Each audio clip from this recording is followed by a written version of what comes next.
In this video, I'll show you how you can measure your heart rate on your OnePlus Watch 4.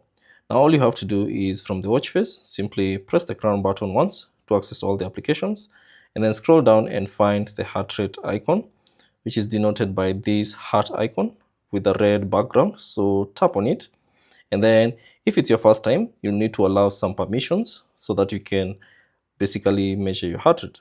But if you have already allowed the permissions, it will automatically start measuring your heart rate, as you can see.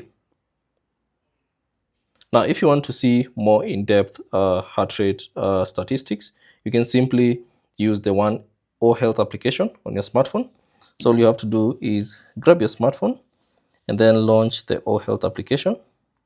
And then from here, you should find the heart rate icon, or rather the heart rate tile, and then tap on it.